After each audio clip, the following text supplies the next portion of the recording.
Nasira ang coral sa bahagi ng Tubataha Reef kung saan sumadsad kamakailan ang isang Chinese fishing vessel. Ang mga sakay nitong mangingisda na nauna ng kinasuhan ng poaching at corruption of public official, pinaniniwala ang nagtangkaring magpuslit ng anteaters, isang uri ng endangered na hayop na matatagpuan sa Palawan.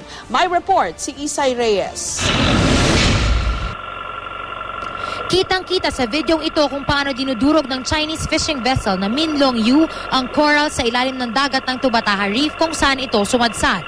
Ang hull ng barko, makikita kung paano pinupulbos ang mga corals sa ilalim.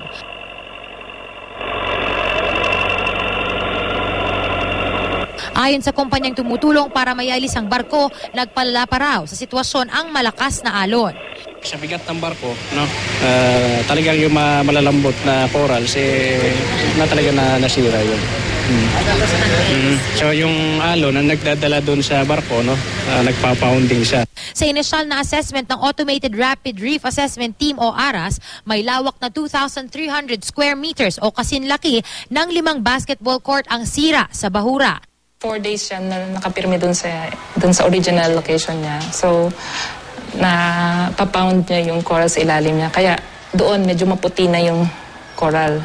Kanina umaga dumating ang BRP Romblon sa Puerto Princesa mula Tubataha Reef. Bitbit ang 5 kahon ng processed anteaters o pangguli na tinatawag dito na balintong. Ang mga kahon ay ilan lang sa mahigit 400 kahon na natagpuan sa cargo hold ng Chinese vessel. Hindi pa natin ma-confirm kung saan nanggaling, pero most probably i-smuggle nila yan palabas papuntang China. Hindi pa pero process na yun at frozen.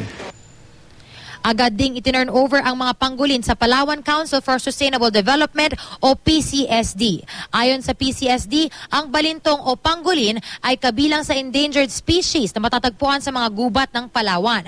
Madalas daw silang makasabat ng mga nagpupuslit nito at base sa kanilang mga nakuhang impormasyon, ginagamit daw itong gamot. Mula rito sa Puerto Princesa, Palawan, Isay Reyes, GMA News.